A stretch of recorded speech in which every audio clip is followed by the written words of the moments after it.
नेपालको इतिहासमा नै पहिलो पटक देशले नै भगवान बुद्धलाई चिनेको महसुस भएको छ।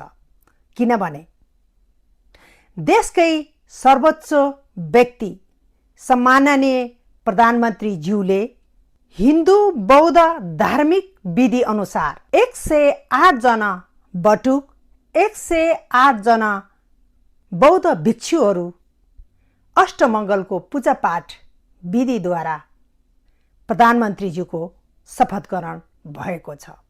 साँच्चीकै भन्नुपर्दा बौद्ध धर्मको परम्परालाई पनि अँगालेको देख्दा देशले अब बुद्धलाई साँच्चीकै भित्रबाट चिनेको छ भन्ने हामीलाई आभास हुन्छ।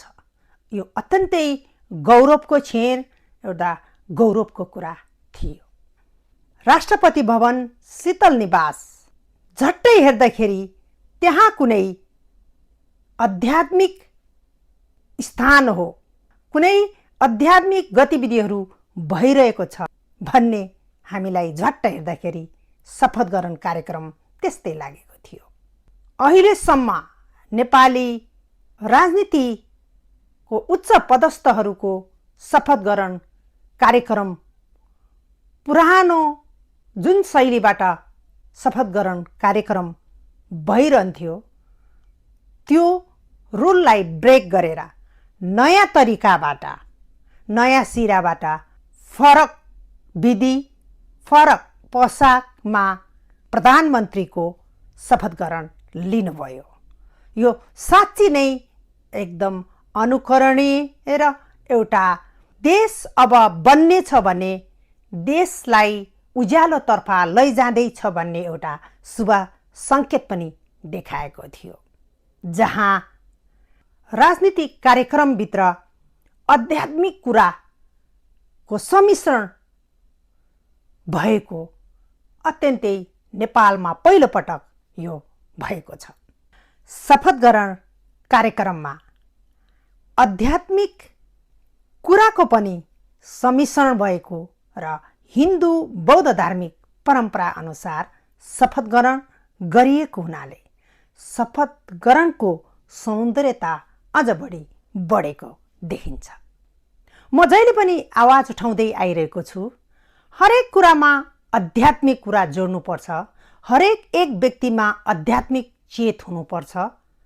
जुनसुकै काम, जुनसुकै क्षेत्रमा काम गरे पनि, जुनसुकै क्षेत्रमा आफ्नो एउटा विज्ञ भए पनि, तर त्यो हरेक ज्ञानभित्र आध्यात्मिक ज्ञान पनि हुनुपर्छ र आध्यात्मिक परम्परा पनि हुनुपर्छ भन्ने कुरा अहिलेको नव प्रधानमन्त्री बालेन्द्र शाहज्यूले गरेर देखाउनु भएको छ। बौद्ध धर्मलाई अझै उहाँले अगाडि बढाउने र मनन गर्ने एउटा उदाहरण दिनुभएको छ। पहिले मैले उहाँको इन्टरभ्यू, जुन मेयर हुँदाखेरि उहाँको मैले इन्टरभ्यू हेरेको थिएँ। म हिन्दू बौद्ध संस्कारमा परिवारमा जन्मेको व्यक्ति हुँ, जन्मले म हिन्दू परिवारमा जन्मेको व्यक्ति हुँ, तर म बुद्धले देखाएको बाटोमा हिँड्छु भनेर भन्नुभएको थियो। साँच्चीकै उहाँले भन्नुभएको जस्तै काममा पनि देखाउनु भएको छ। देशले नै एउटा गौरव गर्ने कुरा छ। संसारले बुद्धलाई चिन्छ, बुद्धको बाटोमा हिँड्नुपर्छ भन्ने जो कोहीलाई ज्ञान छ, जो कोहीले मान्छ। त्यसै कारणले नेपाल त झन् बुद्ध जन्मेको देश हो। नेपालले त झन् बुद्ध दर्शनलाई, बुद्धलाई अरू देशभन्दा पनि विशेष रूपले मान्नुपर्छ भन्ने एउटा मान्यता हो। किनभने बुद्ध नेपालमा जन्मेको हो। पहिलाका दिनहरूमा अलिकति हिन्दू धर्मलाई मात्र प्राथमिकता दिँदै आइरहेको थियो। हरेक सरकारी कामकाजी कामहरू हुँदाखेरि हिन्दू धर्मलाई मात्र प्राथमिकता दिने गर्दछ। प्रधानमन्त्री बालेन्द्र शाह बालेनज्यूले हिन्दू मात्र नभई बौद्ध धर्मको परम्परालाई पनि उहाँले सुरुवात गर्नुभएको छ। पक्कै पनि यो नेपालको लागि गौरवको कुरा हो।